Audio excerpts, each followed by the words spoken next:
Il y a 17 ans, je partageais à mon ami Jérémy ce rêve que Dieu m'a mis à cœur, celui de construire un grand centre de réveil qui impacterait toute la francophonie. Nous rendons gloire à Dieu pour ces milliers de héros qui se sont levés à nos côtés et qui ont donné avec tant de générosité pour que cette vision se réalise. Aujourd'hui, le centre MCI est presque terminé. Chaque jour, notre équipe travaille avec passion et excellence sur des projets innovants pour amener des millions de personnes à aimer Jésus et à le servir. Nous entrons dans notre plus belle saison, celle de la récolte. Et maintenant que nous avons le centre MCI, nous devons, en ces temps de la fin, foncer et engranger cette grande moisson d'âmes. Une fois que l'auditorium de 1000 places sera terminé et équipé, nous allons pouvoir commencer à produire et diffuser les conférences EMCI.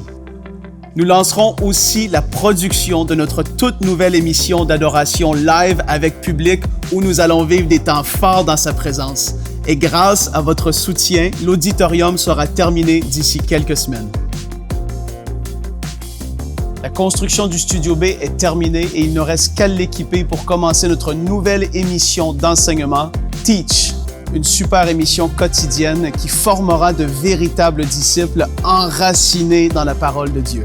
Nous produirons aussi de nouvelles émissions de qualité en partenariat avec différents ministères. Enfin, ce studio servira à filmer les formations de EMCI Academy, sans oublier les commentaires vidéo du tout nouveau projet révolutionnaire développé par EMCI, l'application Ma Bible.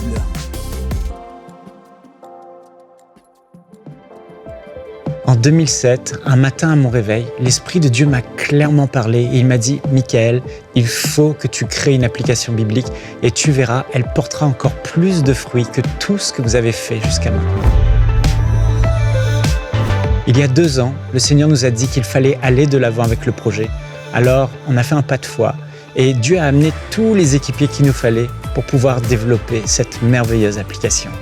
Récemment, j'ai eu l'occasion de partager la vision à mon ami Éric Sellerier. Il a tout de suite été super emballé par le projet. Et moi, je suis tellement heureux de pouvoir collaborer avec lui, de pouvoir travailler avec lui sur un projet d'une telle envergure. Je crois que le projet Ma Bible va être explosif. Et il va toucher des millions de gens. Ça, c'est un projet inspiré par Dieu. Et quand Dieu inspire des projets avec sa parole, alors ça peut devenir juste extraordinaire, parce que Dieu veut que sa parole, elle aille dans le monde entier, elle parcourt la terre, elle soit diffusée, elle soit méditée. La Bible est vivante et c'est à travers elle que Dieu nous parle et nous voulons que l'application Ma Bible soit tellement qualitative et à la fois attrayante, à la fois user-friendly que toutes les générations, y compris les jeunes, prennent plaisir à la méditer. Vous savez, beaucoup lisent leur Bible et ne la comprennent pas ou ils la comprennent mal. C'est pourquoi nous avons créé des outils pour aider à bien l'étudier et à comprendre ce que Dieu veut dire à travers sa parole. Par exemple, je peux comparer un verset dans plus de 15 traductions en français, sans compter toutes les autres langues. Je peux aussi en un clic trouver les versets liés à un passage. Je peux aussi lire les commentaires bibliques ou encore découvrir la définition Strong des mots grecs ou hébreux. Une des choses innovantes que je préfère dans l'application, ce sont les commentaires vidéo.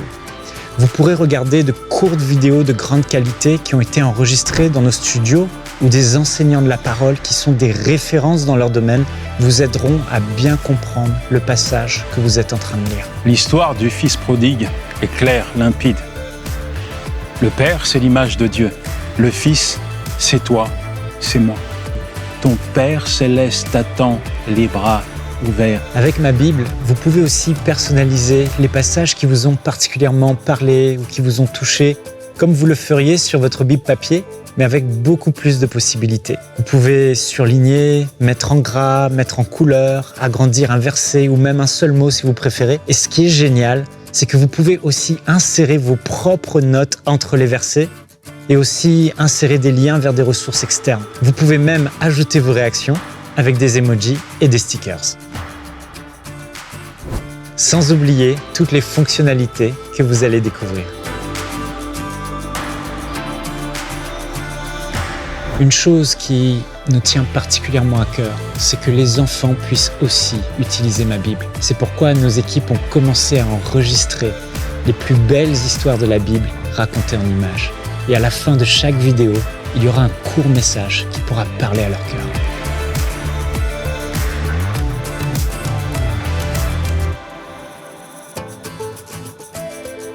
Notre prière à EMCI est que ma Bible devienne ce puissant outil entre les mains du Seigneur qu'il utilisera pour amener une passion nouvelle dans le cœur de ses enfants pour sa parole et pour amener un grand nombre de personnes à rencontrer le Seigneur Jésus.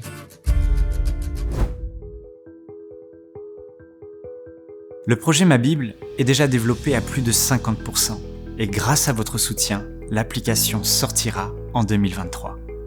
Quant au centre EMCI, nous avons subi une lourde augmentation de plus de 25% des coûts du chantier, principalement en raison de la pandémie. Mais la bonne nouvelle, c'est qu'à ce jour, il ne reste qu'environ 10% du coût global à financer.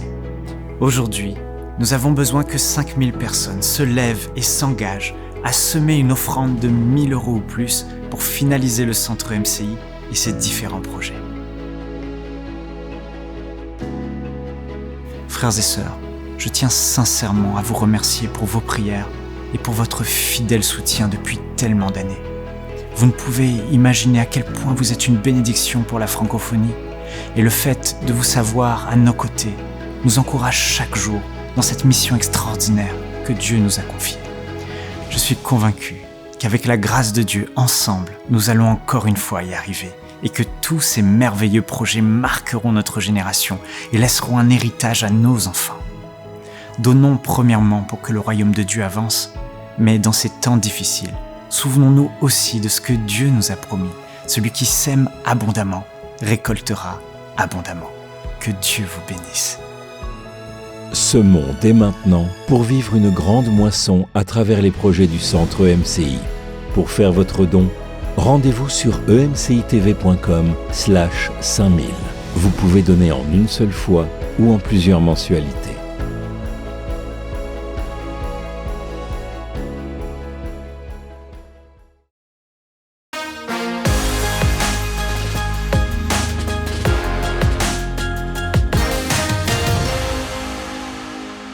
Bienvenue dans Parole de Femmes, je suis contente d'être avec vous.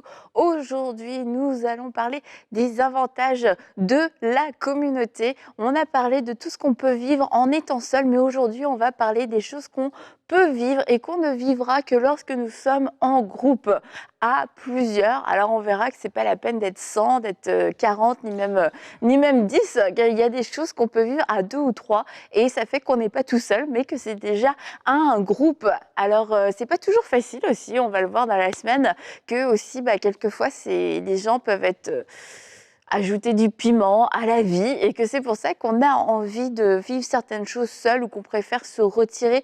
Mais aujourd'hui, je crois qu'on va pouvoir vous rappeler pourquoi est-ce que c'est important de ne pas vivre sa vie spirituelle seule et qu'il y a vraiment des promesses et des bénédictions qui sont rattachées au fait de pouvoir se rassembler, au fait de pouvoir être ensemble. Et aujourd'hui, je suis avec Aurélie et avec Laure qui nous a rejoints. Cette semaine, on va un petit peu, on va revoir Nadine, on va revoir un petit peu Aurélie, mais pas trop. Enfin bon, bref, ça va bouger un peu cette semaine. On a voulu vivre la communauté à son maximum. Moi, à 4, je suis au max de ma communauté. Pourquoi communauté d'ailleurs?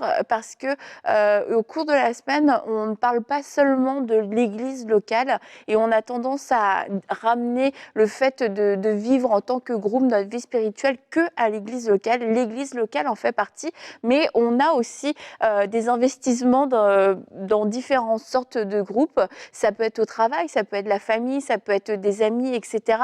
Donc on ne parle pas que de l'église locale au cours de cette semaine, mais on va en parler ceci dit. Et donc il y a des choses qu'on ne peut vivre qu'en étant à plusieurs, qu'en étant en groupe. Et Aurélie, t'étais avec nous hier, on a fait toute cette émission, les choses qu'on ne peut vivre qu'en étant seul. Mais tu me disais que en te préparant pour les émissions, tu as remarqué qu'il y avait peut-être plus de choses sur le fait d'être en groupe finalement. Oui, effectivement, parce que quand tu lis la parole de Dieu, tu vois que Dieu a pensé le monde de façon globale. Hein.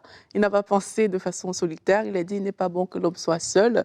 Et là, il a fait Ève et puis ils ont créé des familles, ils ont peuplé la terre. Donc là, tu vois que c'est des groupes qui ont été créés de personnes. Donc on n'a pas vraiment été créés pour vivre tout seul. Et la Bible dit que deux valent mieux qu'un. Il y a plusieurs choses, comme plusieurs versets bibliques que quand tu lis, tu comprends qu'il y a un avantage à être en groupe, qu'il est bon, qu'il est doux pour des frères de demeurer ensemble. Donc, il y a tellement de choses comme ça, même le frère aiguise le frère. Le fer. Je suis tellement habituée à le dire comme ça que j'en oublie le vrai verset. Le fer aiguise le fer. Donc, c'est comme, il y a des choses que pour grandir, il va falloir être en contact avec d'autres personnes. Et c'est ce contact-là qui va créer la croissance, qui va créer différentes choses, en fait, qui va même créer l'épanouissement. Tu sais, je me rappelle... Quand on avait reçu le pasteur Eladj, qui nous avait parlé d'amitié, il nous avait parlé d'une expérience qu'il a vécue avec sa femme. Et là, il disait que sa femme était tellement entourée de plusieurs personnes, mais elle se sentait quelque part un peu seule et tout. Pourtant, il y avait des personnes autour. Et après, il nous a expliqué que c'est la qualité qui fait la différence plus que la quantité. Et aujourd'hui, je pense que quand on parle d'être en communauté, c'est que oui, on peut être en groupe. Aujourd'hui, on voit les réseaux sociaux. Tu peux avoir 150 000 followers et tout. Mais ce dont on parle aujourd'hui, c'est vraiment la qualité des gens qui t'entourent. C'est pas être entouré de 1000 personnes. Tu as dit tout à l'heure que 4, c'est déjà une communauté, tu vois. C'est vraiment pas ça. C'est la qualité des personnes qui sont autour. Et avec ces personnes-là, Dieu a prévu que tu grandisses, Dieu a prévu que tu fasses des choses, Dieu a prévu un épanouissement dans ce groupe-là. Et je pense que c'est de ça aussi qu'on va parler aujourd'hui. Non, c'est ça, absolument. Et moi, c'est vrai que quand je pense à ce sujet, je pense au fait que on est le corps de Christ, tous ensemble. Hein, chaque croyant, on est un membre, donc on forme le corps de Christ, et que forcément, on va avoir besoin les uns des autres dans toutes les sphères de notre vie. Et finalement, le plan de Dieu s'accomplit au travers de son corps. Et puis, donc, c'est vrai que c'est quelque chose à ne pas négliger, à prendre conscience qu'on a besoin de notre frère et notre sœur. Et moi, déjà, je trouve ça beau parce que ça nous amène aussi dans une attitude d'humilité en disant, j'ai besoin de mon frère, j'ai besoin de ma sœur. Moi, j'ai une partie, je peux connaître une chose, je peux savoir faire une chose, j'ai des dons, des qualités, voilà. Mais je vais avoir besoin des autres aussi pour pouvoir aller plus loin, pour pouvoir avancer plus. Sinon, à un moment donné, je vais être forcément limitée dans ma course parce que je peux pas tout accomplir seule. Et aussi, ça nous donne aussi, je trouve, un côté d'amour et même de compassion envers les autres parce que le fait de penser que moi, j'ai besoin des autres pour aller plus loin à tous les niveaux, le jour où ton frère ou ta sœur va te demander, peu importe ce que c'est, va avoir besoin de toi pour de la prière, pour un conseil, pour une quelconque aide, et tu vas te rappeler que moi aussi j'ai besoin des autres. Donc tu vas avoir un cœur peut-être même plus disposé. Et c'est ça, c'est vraiment réaliser que la communauté, les autres, en fait, ça nous aide c'est une force en fait. Ça nous aide à aller plus loin, à marcher ensemble, à vivre l'unité et puis vraiment même à nous apporter un équilibre en fait dans toutes les sphères de notre vie. Donc c'est vraiment important. Et il y a ce verset dans Matthieu 18, 19 qu'on connaît quand même assez bien. Je vous dis encore que si deux d'entre vous s'accordent sur la terre pour demander quoi que ce soit, cela leur sera accordé par mon Père Céleste. En effet, on ouvre un petit peu là où 2 ou 3 sont rassemblés en mon nom, je serai au milieu d'eux. Et c'est pour ça que je disais, c'est pas forcément d'être beaucoup. Autant hier, on a valorisé le fait de passer ces temps seuls pour aller à la rencontre de Dieu, pour avoir cette relation intime et particulière avec lui, autant aussi la Bible nous encourage à être 2 ou 3 parce qu'il y a de la puissance dans l'unité. Et comme tu disais, Laure, si moi je prie toute seule, il y a une puissance parce que j'ai une autorité, j'ai mon accès auprès de Dieu, mais si je m'accorde avec toi, et si je m'accorde avec toi, Aurélie, la Bible me dit que là, on a 100% de chances de réussite et de résultat. Et je ne sais pas si au final, ce verset est là pour nous dire comment prier efficacement ou si c'était aussi pour nous rappeler,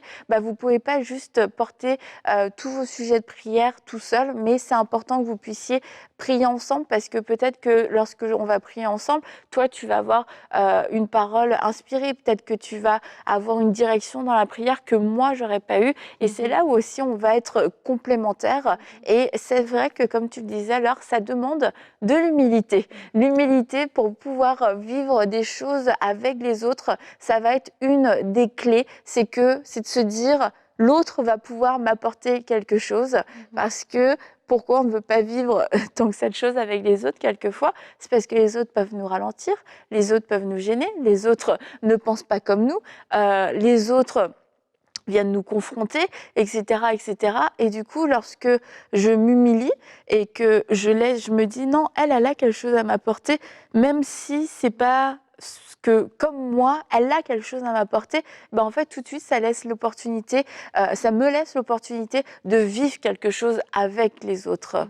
Effectivement, et puis ça nous sort de l'égocentrisme, hein, parce que tu vois là, tu as dit quelque chose qui m'interpelle, c'est que très souvent, quand on pense à l'autre, on voit vraiment la chose que l'autre n'a pas. Et puis on parle de groupe, on sait que quand il faut faire une chose parfois toute seule, ok, tu prends les commandes, tu es indépendant et tout, ça se passe plus ou moins comme tu veux. Et même si tu fais des erreurs, ben, tu ne te le reproches pas parce que voilà, tu as essayé.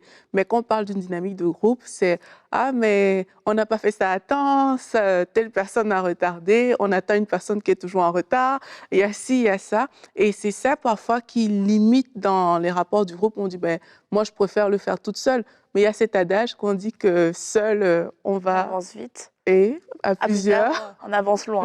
Très bien, vous connaissez l'adage mieux que moi. Le groupe relie le groupe, tu vois. Donc, c'est ça, c'est de réaliser que, comme tu as dit, qu'on a vraiment besoin des gens autour de nous. Et sur le plan spirituel, les témoignages des uns et des autres, c'est quelque chose qui construit et qui bâtit tellement la vie spirituelle. Tu as besoin de cette personne à côté qui va dire... Peut-être, Lord, toi, tu vas dire un témoignage et j'en ai besoin parce que c'est ce qui va venir allumer quelque chose à l'intérieur de moi qui va dire « Waouh, Dieu l'a fait pour Laure ». Ça veut dire que Dieu peut aussi le faire pour moi. Et se priver d'autrui, c'est se priver de toutes ces choses-là, en fait, de la force du conseil que tu peux recevoir de quelqu'un à côté, la force de son témoignage. Toutes ces choses sont vraiment utiles pour notre édification. Ça va nous permettre de grandir.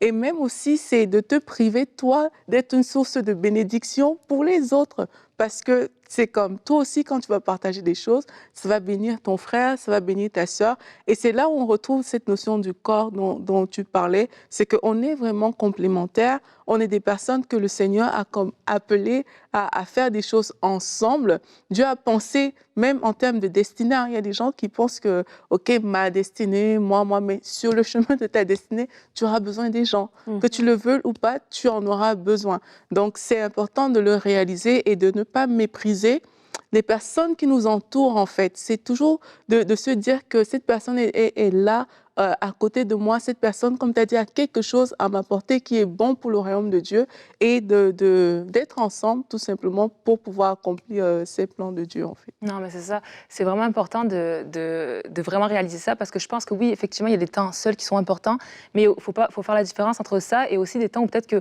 la nuit va aussi nous isoler et là où il faut être très prudent, surtout quand il s'agit des choses de la vie. Enfin, voilà, là, j'ai le verset de Jacques 5... 13, ouais, qui dit « Confessez donc vos péchés les uns aux autres et priez les uns pour les autres afin d'être guéris. » Et de vraiment prendre en considération que lui, l'ennemi, il va tout faire pour aller nous isoler, pour vraiment, parce que finalement, on devient des cibles beaucoup plus faciles, beaucoup plus fragiles lorsqu'on est seul. Mais quand il y a cette notion justement d'unité, de pouvoir aller confesser aux autres, de pouvoir partager, exposer ce qu'on vit, de suite, ça va amener déjà une liberté. On va venir confesser ce qu'on vit et après, les autres vont pouvoir prier avec nous. Donc on va être, comment dire, il va y avoir cette unité vraiment dans la prière qui va être une force. Ensuite, comme tu l'as dit, voilà, il va pouvoir avoir peut-être des paroles pour moi, des conseils, des choses que j'avais même peut-être qui n'étaient pas du tout dans mon angle de vue, que j'avais pas du tout pris en considération. Ça va peut-être être aussi un soutien dans la prière continuelle dans la suite, parce que voilà, peut-être on aura encore besoin qu'on prie pour nous dans les jours qui suivent et tout ça. Et je veux dire, en fait, on a tout à y gagner de vivre cette communauté, de prendre en considération les autres, de bien s'entourer, parce qu'évidemment, c'est important d'être avec des personnes de confiance, des personnes qui sont aussi matures spirituellement, des personnes avec qui, on peut aussi avoir du fun et tout, ça c'est autre chose, mais c'est aussi un point important. Mais voilà, de ne pas négliger ça parce que c'est vraiment important pour notre croissance spirituelle et pour ne pas vivre les choses tout seul et pas laisser de place à l'ennemi en fait. Et c'est vrai que, comme tu le disais en début d'émission, on a été créé comme un corps pour être interdépendant, mais il y a des choses, même pour obéir à la parole, qu'on ne peut pas faire tout seul. On ne pourra jamais s'aimer les uns les autres tout seul. On ne peut pas se pardonner les uns les autres tout seul. On ne peut pas s'encourager les uns les autres tout seul.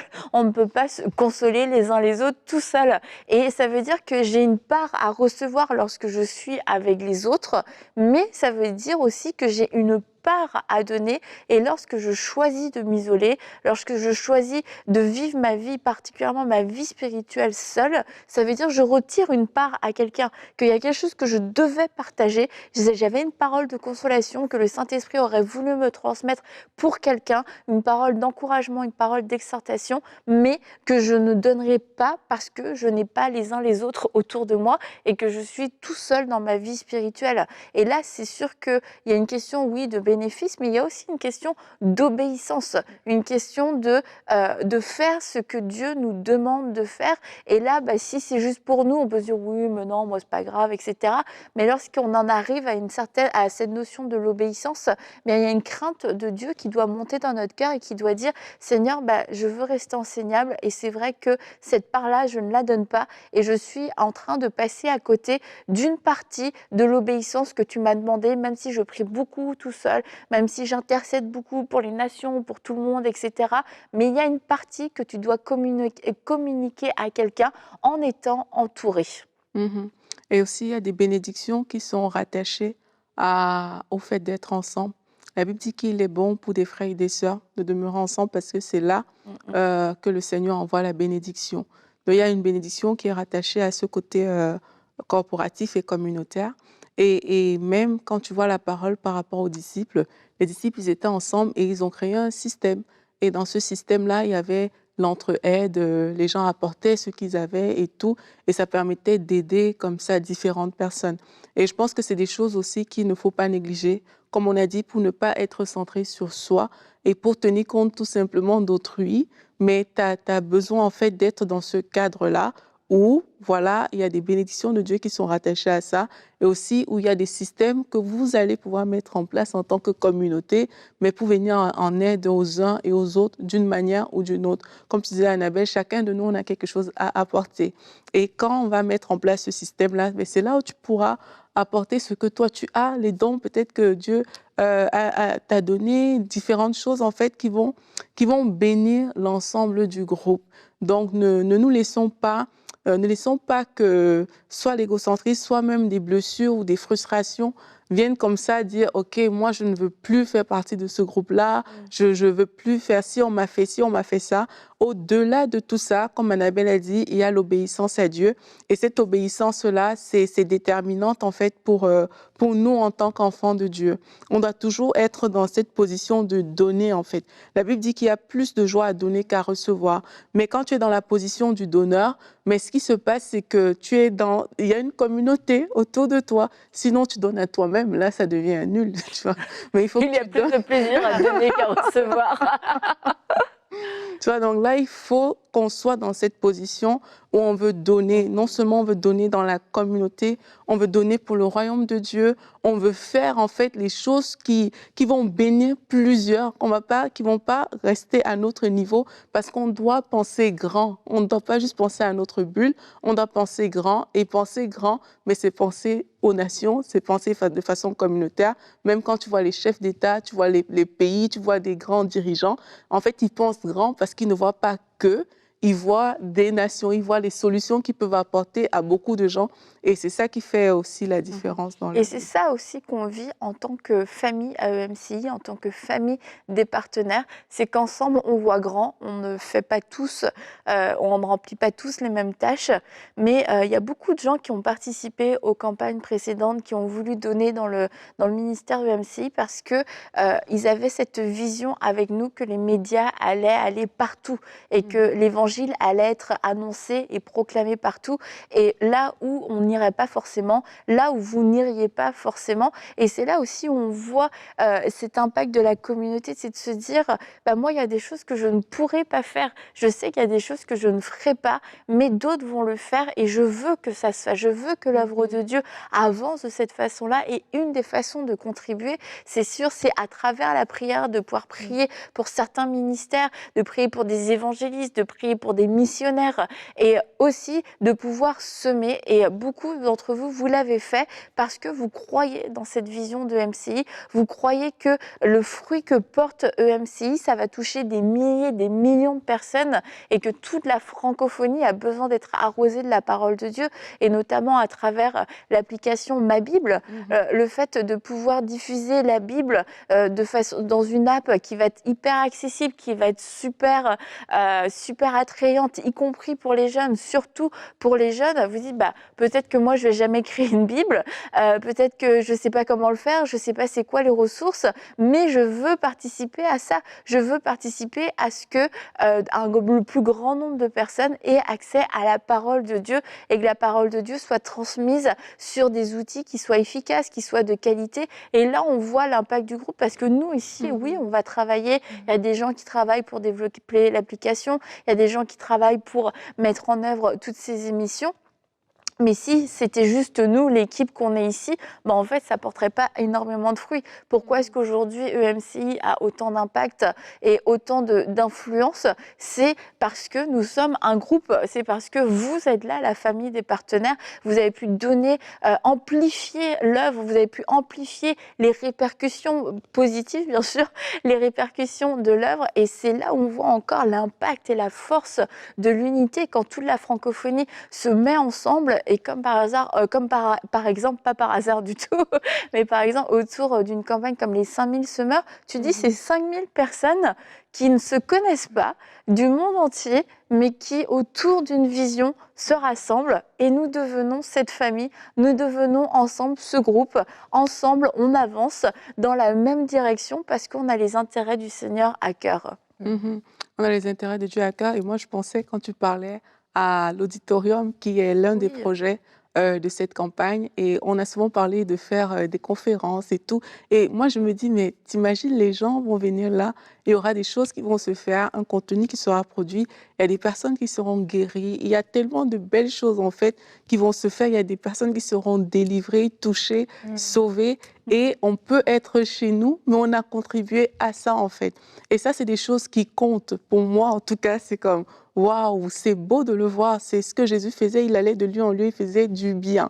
Et tu te dis, ok, moi, ma façon de participer à ça, c'est en semant dans cette œuvre-là. Moi, je trouve que c'est un plus pour notre vie chrétienne. Et on parle de voir grand, parfois même on parle de réveil, on parle de toutes ces choses, mais ça ne vient pas toujours de l'extérieur. On pense que, oui, il y a peut-être un grand monsieur qui va venir un jour et qui va amener le réveil, mais ça peut passer par toi. Mais comment est-ce que ça peut passer par toi, là où tu es, à ton niveau? Mais c'est quand tu prends certaines choses à cœur, en fait. C'est quand tu prends certaines missions à cœur. Et là, on est en train de parler de propager l'Évangile. On est en train de parler du salut de plusieurs personnes. On t'a parlé de l'application Ma Bible.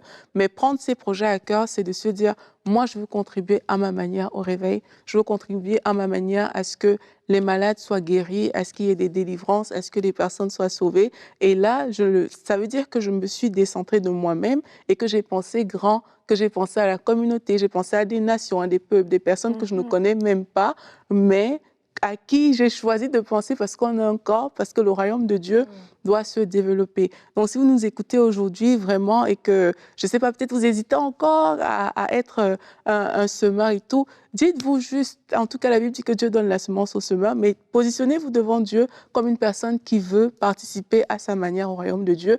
Et moi, je pense que il y a des choses que Dieu va vous mettre à cœur et alors que vous suivez cet élan, je suis convaincue que vous ferez votre part et nous, on rend grâce à Dieu pour ça.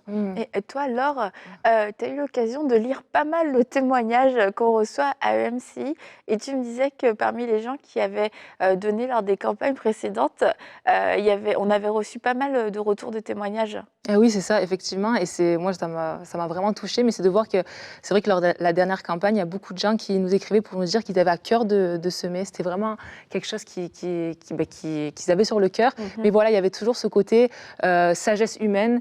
Je regarde mon compte, je suis pas sûre. Voilà, je réfléchis, je veux pas m'endetter non plus. Et à côté, sentais ce quelque chose en moi qui me disait je veux semer, je veux participer à cette œuvre, je veux faire avancer le royaume de Dieu, je veux faire partie de ces semeurs-là pour faire une différence. Et c'était beau parce que dans tous les témoignages qu'on a reçus, c'était des gens qui ont fait ce pas de foi du coup, qui sont laissés embarquer dans ce pas de foi, dire ben non Seigneur, je vais te faire confiance, je vais semer. C'est vraiment quelque chose que j'ai sur mon cœur. Et c'est beau parce que ils sont déjà super contents d'avoir fait partie de ce projet-là. Ils ont pu tenir leur engagement jusqu'au bout. Et ce qui est vraiment beau aussi, c'est que Dieu les a bénis au-delà de leurs attentes derrière, quoi. Et c'est ça, des fois, c'est vrai qu'on est tiraillé dans notre sagesse humaine. Est-ce que je le fais, je le fais pas? Mais on pense trop d'une façon humaine. Mais si Dieu nous met quelque chose à cœur, c'est qu'il va pourvoir, c'est qu'il va venir vraiment combler nos besoins au-delà de nos attentes. Et vraiment, il y a des gens qui ont eu des percées financières, il y a eu des déblocages au niveau professionnel, il y a eu des augmentations de salaire, il y a eu toutes sortes de témoignages, mais c'est waouh, quoi. Même les gens n'en reviennent pas eux-mêmes. Je pense quand ils écrivent, ils n'en reviennent pas de ce qu'ils écrivent, quoi. Et c'est juste d'encourager les gens, vraiment, s'ils ont ça sur le cœur, de ne pas hésiter, puis de foncer, quoi, parce que Dieu est fidèle, Dieu ne nous laissera pas tomber. Et c'est une œuvre pour le Seigneur, c'est une œuvre divine, et ça va faire la différence. Et je trouve ça trop beau parce que quelquefois, tu peux rencontrer même ces personnes-là, puis elles vont dire « Mais merci pour ce que vous faites et tout.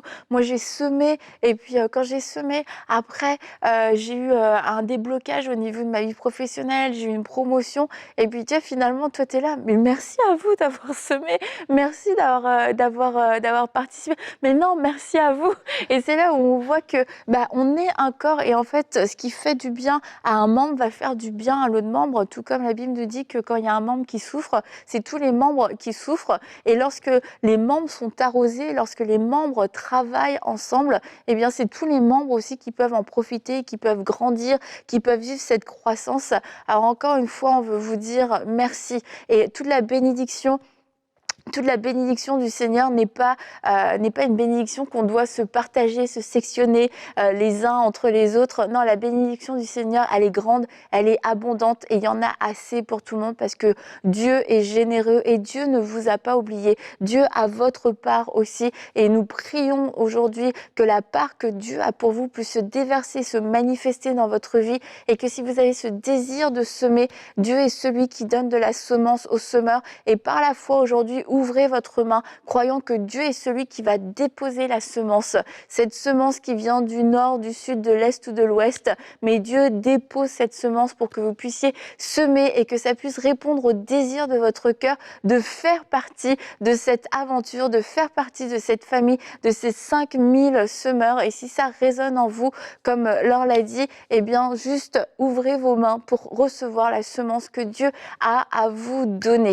Et je vous encourage aussi pour terminer cette émission, comme on l'a dit, ne vous isolez pas en croyant des mensonges, en croyant que vous allez aller, ce sera plus facile, ça pourra être plus facile pour un temps, mais il y a tellement de bénédictions qui sont rattachées au fait de pouvoir s'associer, de pouvoir marcher avec d'autres personnes.